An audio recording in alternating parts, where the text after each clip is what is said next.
Hey everybody, Erica here from In the Company of Cards. Happy Thursday. Um, I want to look at a few things today, but before that, I wanted to mention something that I had mentioned already in the on the community page. I had typed it. So, you know how I will do a reading in the beginning of the month for what we should be looking for during the course of the month. Sometimes I'll look at the Felons Month. Sometimes I'll look at the month in terms of his health, etc. Well, I think I'm going to move. I'm going to continue to do that. So look for those videos, but that are upcoming. But I had mentioned in the community tab that I didn't see any reason why I couldn't once a month look at all of us collectively, but by astrological signs. So my intention is to put up a video with timestamps and do a 5 card reading every month for each sign, just 5 cards. So in a single video, you'll be able to check out your sun sign, your rising sign, and your moon sign to get a full picture. And then, co-create with me, meaning make note of what I say for each of those signs of yours, and then see how it plays out during the course of a month. I think you'll find it very interesting. I'm hoping that you'll find it instructive in the sense that, you might say to yourself, for example, if I do a 5 card reading for Taurus, and you may say, well, how is that going to work for every single Taurus? It's not going to work in the exact same way for every Taurus. But I suspect that if you pay attention to the 5 cards that I pull and the explanation that I give for the narrative that those 5 cards provides for us, you will be able to see how those cards operate in your own life. I'm a big believer in what is that thing they call it? I'm having a senior moment. Um, it's a theory, cluster theory, whereby we come here in groups. Think of, for example, the founding fathers. What are the odds that all of those geniuses would have converged in that space and in that time to give us our founding documents, for example? Think about the fact that of when we had great musical geniuses in our midst, Beethoven, Bach, Mozart, they all sort of clustered together. Uh, think of, uh, to go to the other end of the spectrum, think of the fact that we had evil men all seeming to converge at the same time in Hitler and Mussolini and people like that. So I do think there's such a thing as a cluster theory. I do kind of believe in it. And so I figured, why, if I'm taking the whole of humanity and I'm going to read for you all, you need to be grouped some kind of way. And astrology provides that grouping, right, kind of built in. So I'm going to start these videos, I think, on the weekend. I think I'll do them um, either the first or the last Saturday of each month. The first video will go up with all 12 signs. Will probably go up this Saturday as we um, come to the end of the month. And again, check your rising sign, your sun sign, your moon sign, and then make notes on how things play out. I think it'll be an interesting experiment. I'm looking forward to hearing what you have to say about your findings. Okay, so what do I want to look at today? Well, what is coming up very, very quickly is June 2nd, which is the California primary for governor. And this is a big one. This is a race where there are, I mean, slews of candidates. The way we do it here in California is the top 2 vote getters advance to the general election. we have currently a ton of Democrats running, and we have two Republicans, which is interesting. So the question is, will we end up with, because there's so many Democrats, will the field be split so that, for example, we end up with two Republicans as our choices? Or will it be a Republican and a Democrat, or will it be two Democrats? Hard to know. Um, we know that top contenders on the Democratic side, and that's the side that I'm going to focus on for the purposes of this reading, are Tom Steyer and Xavier Becerra. We know that we have other people in the field. Katie Porter, for example, is in the field. But I'm interested in looking at Becerra and at Steyer. Steyer has been around for a while, longer than I've been in California. Of course, I haven't been here that long, but he has apparently run for governor more than once and been shot down, obviously, more than once because he's never been governor. Uh, he is being touted as a progressive candidate. I just want to say that, and he's backed by people like, I don't know, Jane Fonda, whom you would think of certainly as a progressive um, person in her politics. Uh, he is a billionaire. And I just want to quote, I don't know if it's Billie Eilish or whoever it was who said, if you're a billionaire, why are you a billionaire? And what I want to say to Tom Steyer is, if you are a billionaire, how are you a progressive? I mean, how are you a progressive? But at any rate, this is how he's being billed. So Xavier, and it's with an X, I don't know how to pronounce it. I should look it up. Let me see what Google tells me how to pronounce his name because I don't want to mess it up. Um, all right. Oh, Xavier. Okay, so I was right. Xavier Becerra is was in the Obama administration. He knows government inside and out, Hispanic, of course. And so they are the top two. Of course, Steyer has considerably more money than Becerra, so he has been putting out a lot of ads that are, um, I don't know that they're exactly accurate about Becerra, but anyway, um, taking my own opinion out of the mix, now that I've given it to you, I want to see how these two look, whether one or both of them will make the final cut and then be entered into the general election in 2028. So this is the Democratic primary that I'm looking at. We have two Republicans.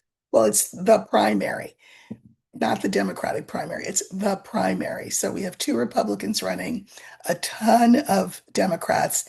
The top two candidates, whichever party they're from, or parties they're from, will advance to the general election.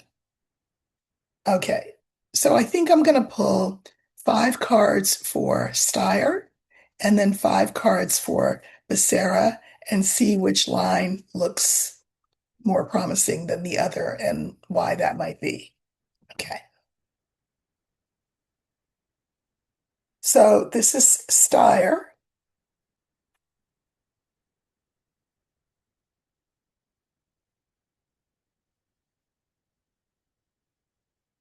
Thank you again for all the likes, the shares, the thumbs up, the hypes, the buy me a coffee, all of the ways that you support the channel. I really, really appreciate it. Make sure that you are subscribed, and if you hit the notification bell, make sure that you're hitting all instead of personalized. Don't hit personalized, hit all, and that way you will see all the videos that I put out as opposed to just the ones that the algorithm decides that you should see. There is a lot of suppression going on. I think that I mean, I don't think that it's necessarily for politically nefarious reasons, that there's a preference, for example, for um, a Republican voice over a Democratic voice, although there is some of that. I think probably more to the point, Marianne from Revealing Light, uh, she's on obviously YouTube, and she's also now on Substack. You can watch, I was on her channel, she was on my channel a while ago, so you can watch those videos. We're good friends. But she did some research, a deep dive into what this is all about, this algorithmic difficulty that a lot of us have had. And and her research showed that it could be that there is a preference at whoever owns these institutions for AI generated um, content. And so the easier it is to take this kind of content and sort of um, mix it up with AI, the more they like that. And if they can't do that kind of thing with your content, then you're going to get you get dinged for it. I don't know how much of it is one thing, how much of it is the other, but just I think it's important to stay awake and aware. Make sure that you are seeing the people who you want to see on these platforms. Look for them in other platforms because we are living in strange times, are we not? All right, and these are the cards for Xavier Becerra.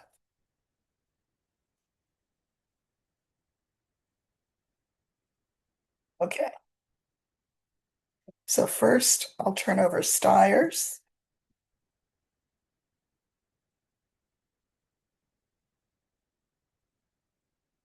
and then I will turn over Becerra's. Okay. Well, I mean, again, these are the cards. This is not my opinion now. I already gave you my opinion. Now we're looking at what the cards have to say. Very interesting. So this is Tom Steyer. We have the snake. We have the lily. We have the bear, the mice, and the dog. The cards seem to concur with me when I say there's something about Steyer that you want to think twice before you trust it. A snake is a snake is a snake. And it's very interesting. I can mirror the snake with the last card, which is the dog. The dog is sort of eminently trustworthy. You can always trust this, unless you can mirror it with a snake. Like, I'm your buddy, I'm your pal, I'm your friend, I'm a progressive. So what that I invested in prisons, for-profit prisons. Pay no attention to that. Mm. I don't do that anymore. I saw the error of my ways. Again, if you're a billionaire, how are you a progressive? But anyway, that's just me. Um, and the cards. All right, so this is a problem, but the second card is the lily. And this is the card of peace, ease, trust. It makes me think of a snake charmer. Trust me, says the snake. In the center of Steyer's line is the bear. This is the card for a big money. Normally, fish is the card for money, but when we're talking big money, like billionaire money, like investment kind of money, it's the bear. The fourth card is the mice. Mice detract. So, for one thing, the mice detract from Steyer's trustworthiness in the mind of the electorate, because that's what we're talking about. But also, I can mirror the mice with the lily. So, watch the watch. I'm your buddy, I'm your pal, I'm your friend, says the snake. Let me mesmerize you and hypnotize you into thinking that I'm trustworthy. But if it's mirrored with this mice and the mice detract from this, I don't know how trustworthy the voting public in the end will decide that he is, uh, Jane Fonda's endorsement notwithstanding. Um, hmm. Sarah, the anchor, the young woman, the young man, the wit, and the heart. Uh, I mean, again, I am not a pollster. I am a card reader. Maybe I'm right, maybe I'm wrong. I'm just looking at energies here. But I like this anchor. This anchor, in some ways, remember that an anchor can keep you stuck or safe. Here it feels like safety. Why is that? Because I can mirror it with the heart, right? If the lily was safety, but I have to mirror it with the mice, that's problematic for Steyer. For Becerra, I can mirror this image of this instrument of safety and security with the heart, that he's in this for the right reasons. To whatever extent any politician's reasons are right, if you know what I mean. This is definitely more trustworthy than this line. Wouldn't you agree? And then we have the young woman as our second card, and I can mirror it with the whip. People are feeling disempowered, disenfranchised, etc., especially young people. Um, but Sarah knows how to get to work. The center card is the young man. I think it's interesting that we have the young woman followed then by the young man. Together, these feel like the electorate. So I'm going to say that of the two of them, Becerra does better than Steyer. Now, I hesitated there because what I wanted to say to myself is what I'll say out loud, which is, and you always have to think that when you're reading cards and you have some investment in the answer, is this just wishful thinking? We will know on June 2nd whether it's wishful thinking or not, because that's when the election is. I just think that I'm not the only one who doesn't trust Tom Steyer. Um, and I think that Becerra will be one of the two candidates who advances. Now, listen, for all I know, um, the two candidates who advance could be Becerra and Steyer. I don't know. That's possible. But if that were to happen, in a general, I think unless Tom Steyer does some very quick tap dancing and convincing of people that he is trustworthy and honest, uh, Becerra would win. Now, um, I want to ask the cards because it's the top two. Um, will will a Republican face off against a Democrat in November? In other words, will a Republican take one of the two slots? Of the two slots, I think Becerra will take one of them. I do. I could be wrong. Um, with that bear in the middle of Steyer's line, remember it's big money. Um, he's not such a progressive candidate that he is above flinging his money around. Um, I don't want to say to buy an election, but entertainment purposes only, I'll say to buy an election. Um, I don't know. But let's look and see, will there be a Republican advancing on June 2nd in the governor's primary of California? Now, this is, of course, a yes/no question. So, um, There's a spread that I use for that, but I'm just going to use whole five because, I'm not over here teaching you how to read Lenormand in this moment. I am just trying to get to the answer.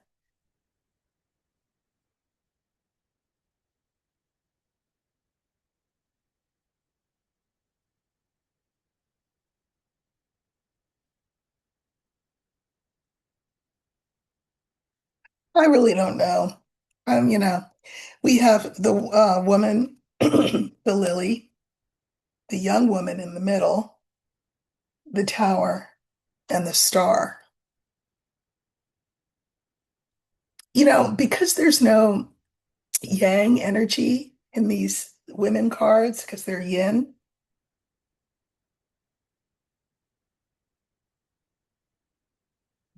um,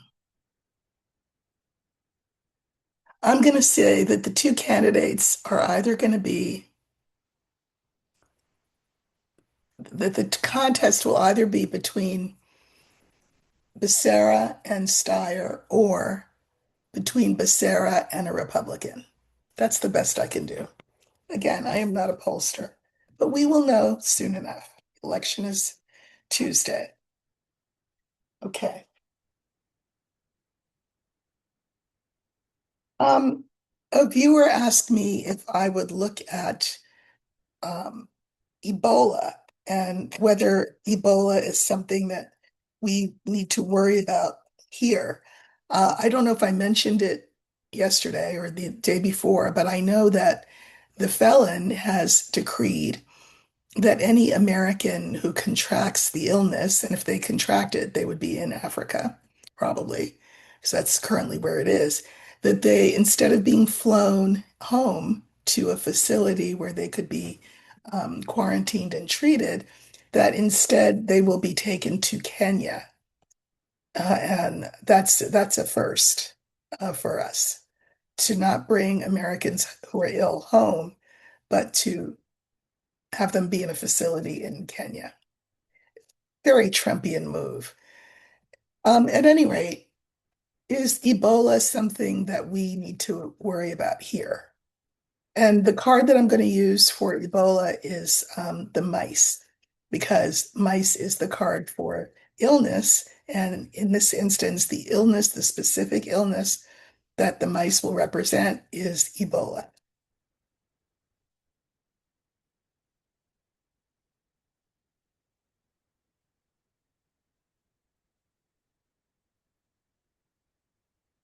So remember, we're looking for the mice.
Okay.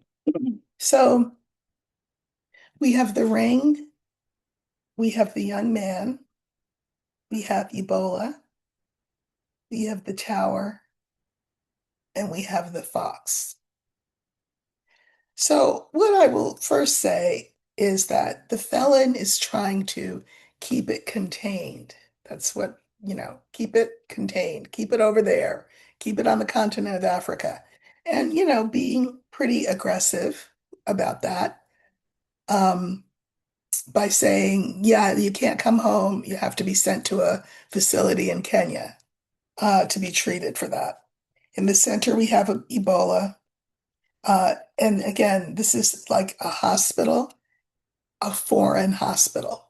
So that is his method of containment, is to keep them over there, keep them over there in Africa. Don't have them come back home.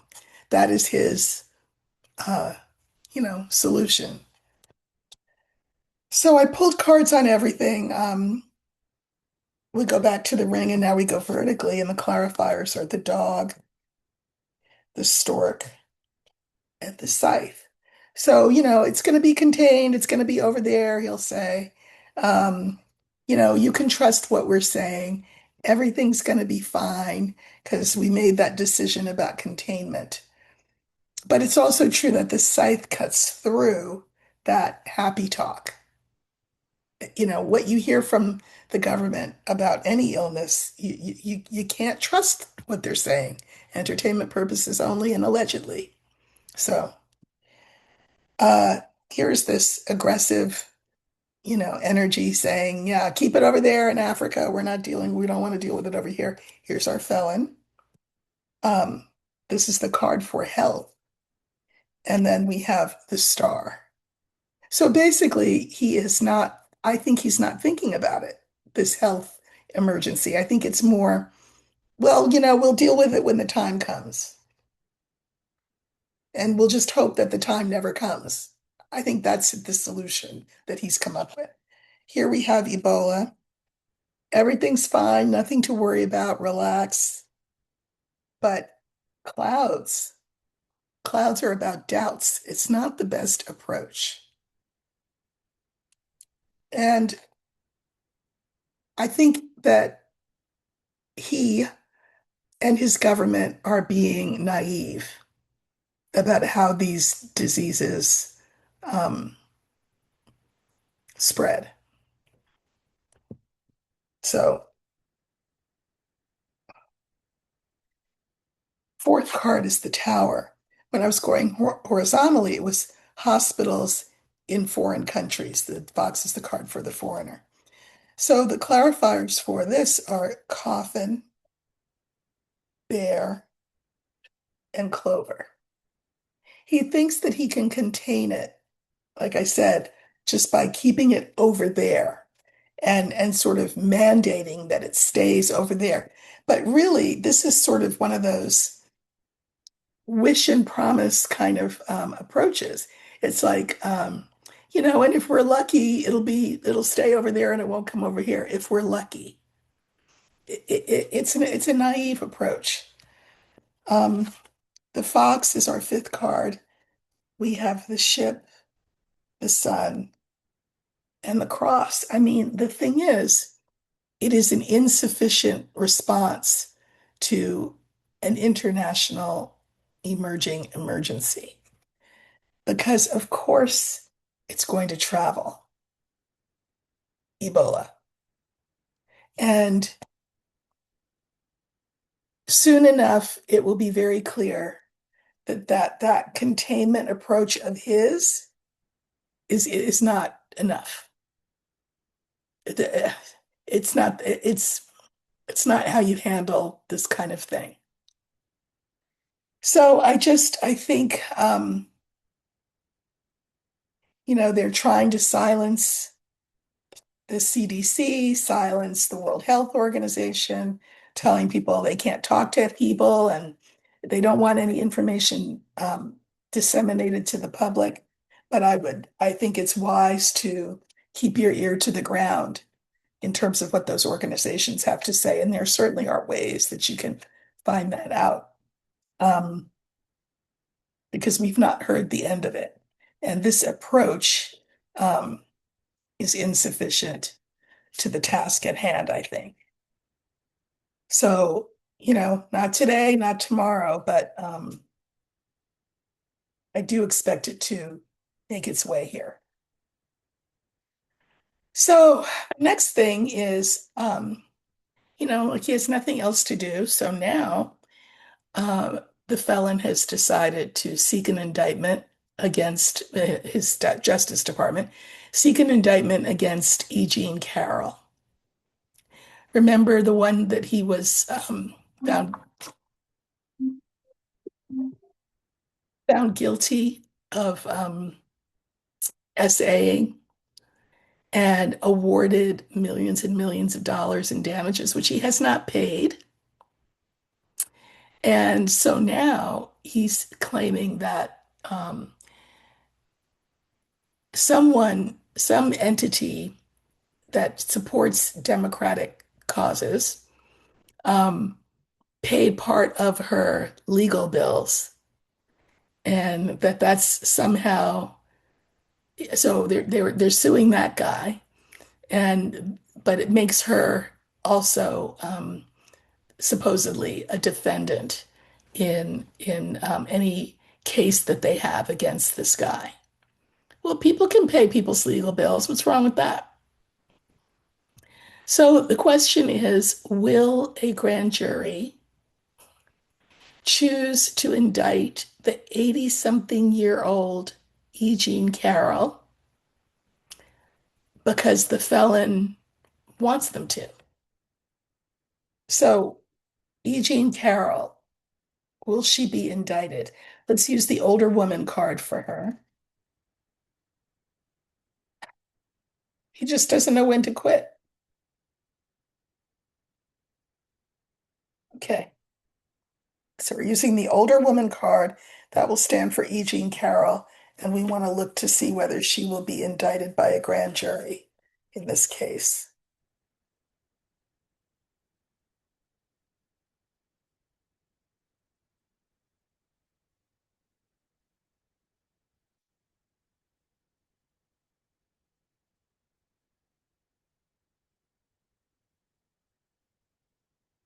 So this is E.Jean Carroll.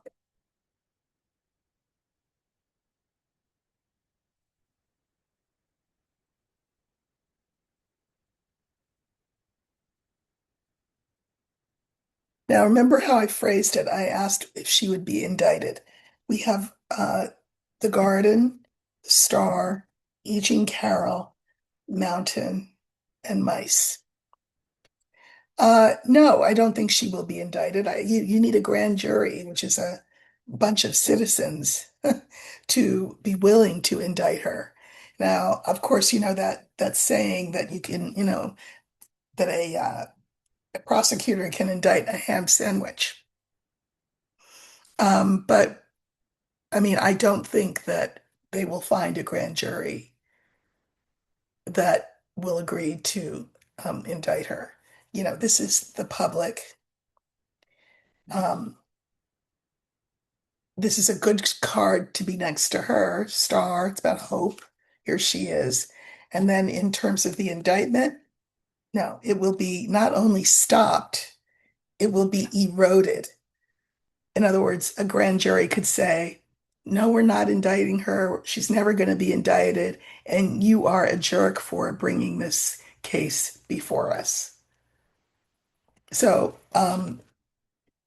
I don't think she will be indicted. We'll see. All right, let's see what else.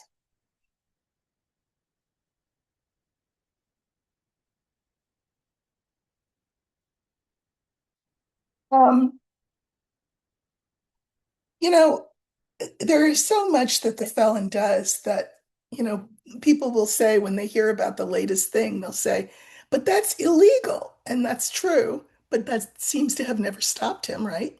Well, his new thing, I mean, there's so many, but one of the things is he wants a $250 bill printed that has his face on it. Now, the picture, of course, is the mugshot, except his hair is looking like flowing golden tresses on the top of his head. Okay, here's the thing. It's illegal for our money to have portrayed on it a living person. And I mean, he's living as far as I know. So this is illegal. However, apparently the Treasury Department is um, weighing the possibility of doing this. Because again, since when does illegality stop anything? So not only will his face be on new passports, and I am just so glad that my passport was renewed before that. Uh, as, but and his name, what does he want his name? His name to be on the dollar bill. I don't know. He's going to put his signature on the dollar bill, I guess. But the big thing is he wants his face on the $250 bill. First of all, would you ever use a $250 bill? I mean, okay, but anyway, it's illegal. So I just want to know, um, let's use the fish. Fish is money, and will there be a $250 bill with the felon's face on it in circulation? Because I could see them like making one for him as like a commemorative novelty item. But will that bill be in circulation? That's the question. All right, so we're going to use the fish and let's see what we get.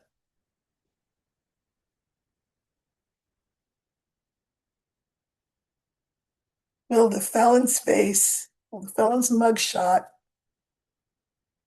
with extra pantined, I guess you'd call it, hair, will that be on the $250 bill and put into circulation? So looking for fish.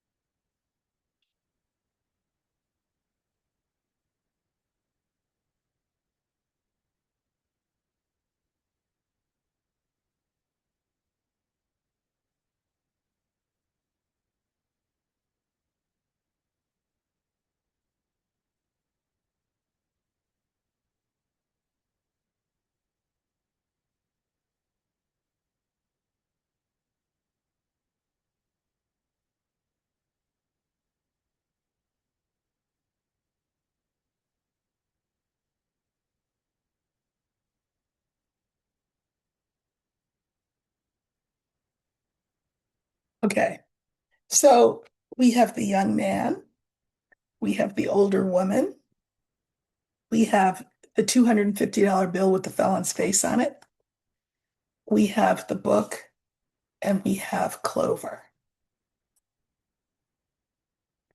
So, here he is, cock of the walk, he thinks he's all that, whatever. And he throws this idea out, kind of like his slush fund, kind of like, don't look into my finances, my children's finances, or any of our doings in perpetuity. It's like a Hail Mary pass. That's what this card is.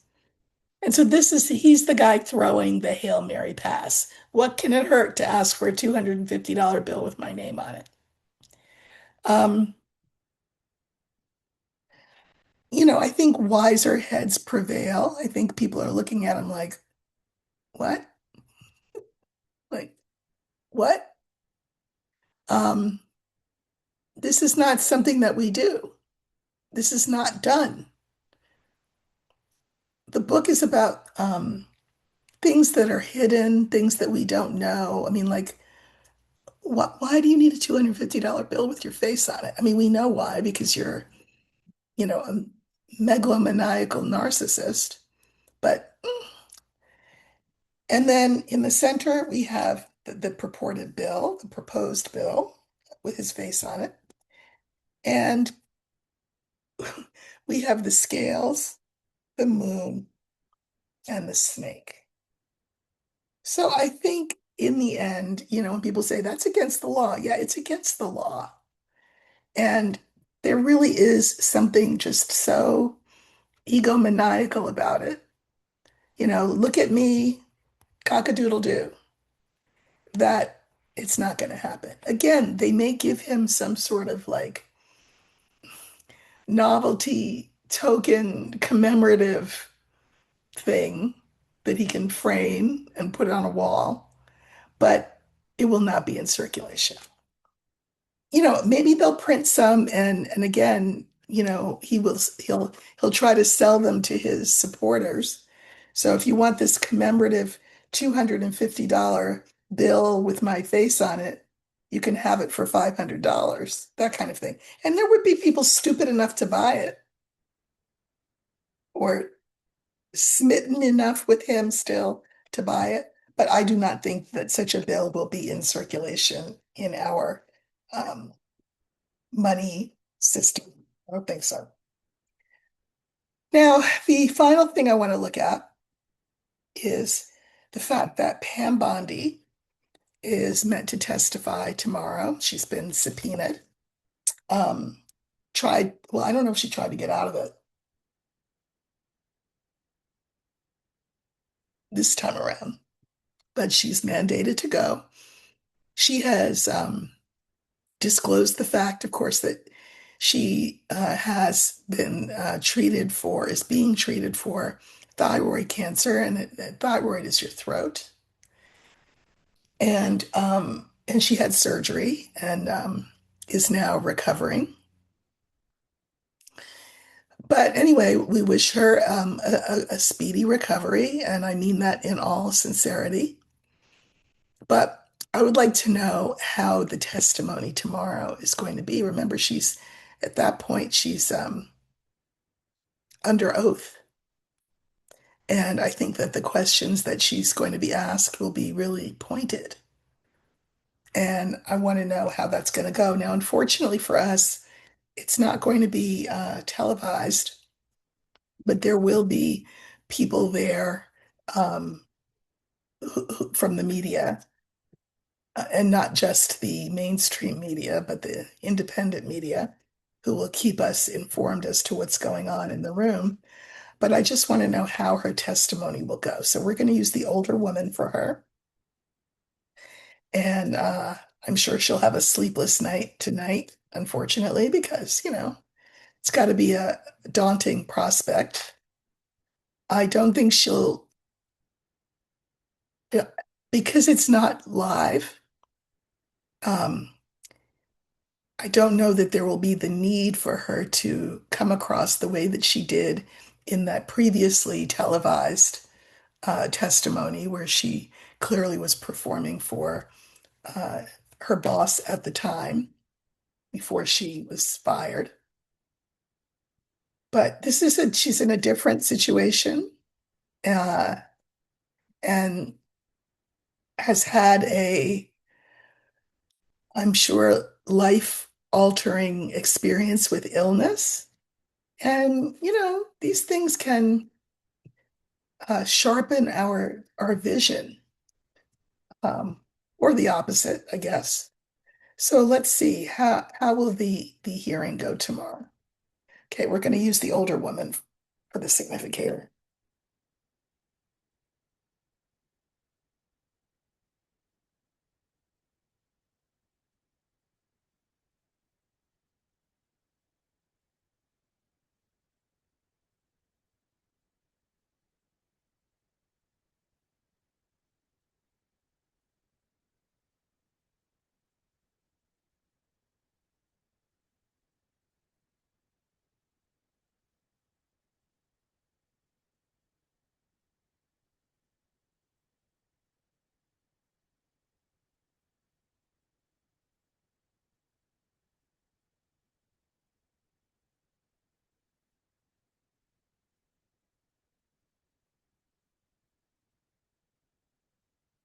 So we have the garden, we have the clover, we have Bondi, the fish, and crossroads.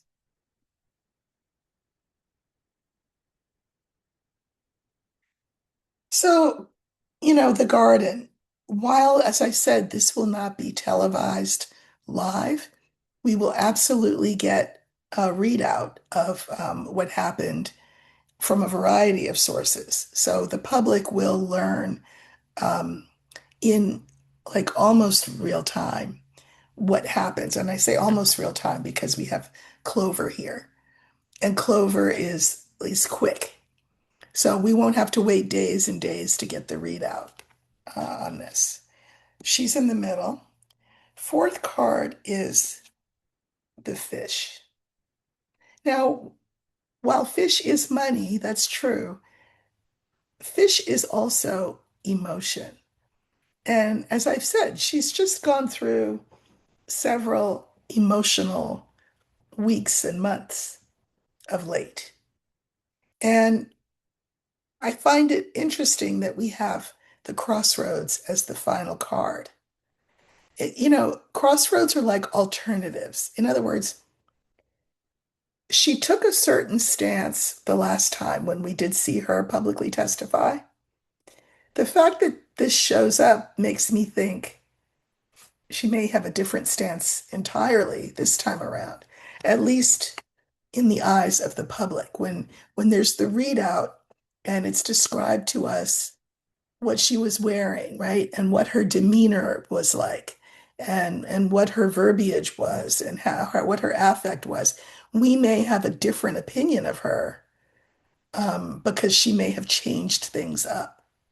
So an example, and don't hold your breath for this, but an example would be if she said something like, I didn't apologize to the victims when I was in the room with them at the time, and I regret that, and I issue an apology now. That would be a quite the 180-degree turn. I don't know. I mean, she could do that. She's such a company woman, meaning she's been so loyal to him. I'd be surprised, but that's what the cards indicate. All right. I pulled clarifiers on her. I'm going to pull clarifiers on the fish. And I also pulled clarifiers on that crossroads card. So this is Pam Bondi. We have the dog and the lily. And then I'm going to hold the third clarifier for a minute. This is Pam, loyal Pam, trustworthy Pam, calm as a cucumber Pam. Here's the final clarifier. Or is she? It's not like the felon was loyal to her. He fired her. And I don't think she expected that. So, True Blue Pam Bondi, who's been True Blue since the days of Florida and the E-Files, but before the E-Files became a thing, um, she has had her doubts about her loyalty to him. I'm sure she's had a lot of time to think during her firing and her illness and recovery. You know, what's that saying? We meet God in the valley. Assuming that she has any um, relationship with a higher power, maybe she met God in the valley, and this has caused her to doubt him being the felon. I pulled cards on the fish because here fish is emotion. And the clarifiers are the scales, the bouquet, and the letter. She has to weigh some things. Scale, right? She's got to weigh some things. Um, I think once you take an oath, the oath is forever. That's what people who take these oaths say, an oath to follow the Constitution, etc. You take that oath and it's forever. I don't know that she's as scrupulous as that, but I feel like she has to weigh her oath against whatever reward she would get for sticking with the felon and his party line. Um, I think she's done that. I do think she's had several dark nights of the soul prior to this testimony tomorrow. Tonight could be one of them. And I mean, uh, okay, crossroads. Remember what I said? This is like a change of plan. a different set of facts, maybe, that she will present than the ones that she presented the last time when we saw her in public. She makes a decision to go a different way. And she could very well backstab the narcissist in chief. I mean, not to get our hopes up, but I don't know about you. I live in hope. She could. I mean, I don't, the fox is not trustworthy here. The bear is the bullying felon who, he fired her because she was unable to do the impossible, which was to make the Epstein files go away. She may very well just make a decision to betray him, which would be going down a very different path than the one that she took before. I don't know. I am as curious as you are. I really look forward to hearing uh, the real-time analysis that will come out of the room where she's testifying. Again, it's not live, but there will be people in the room who will be reporting to us how it goes. And I think this may be a different Pam. I do find it hard to believe, but they all go in thinking that, well, he may have backstabbed everybody, but he won't do it to me. They all think that. And then they all find out differently, especially if they're women. So maybe she's gotten smart. Maybe she grew a conscience. Maybe they took her thyroid and put in a conscience and, in place of it. We can hope. But I think her testimony will be pointed in terms of the questions that she gets asked.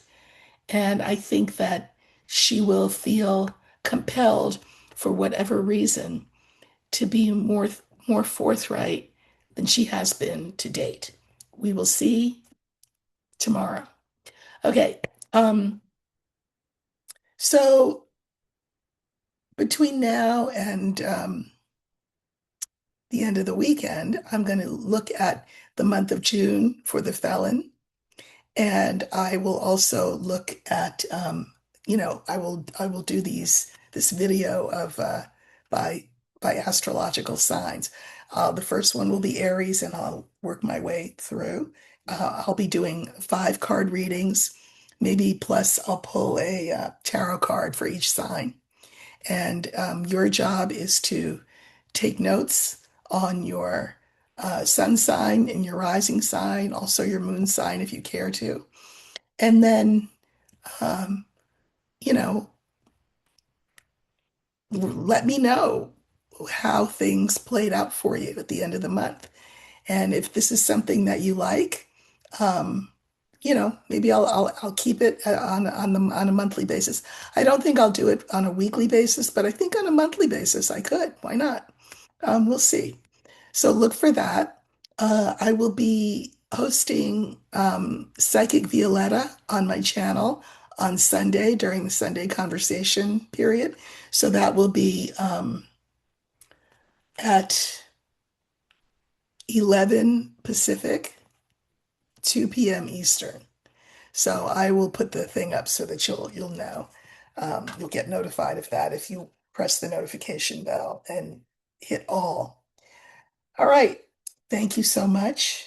And I will see you very soon with the uh, predictions for each sign, using 5 card spreads for each sign for the month of June, as well as I will look at the felon for the month of June. And I'll do that over the weekend, probably Saturday. And then Sunday, I'll see you with Violetta here. All right. Take care, everybody.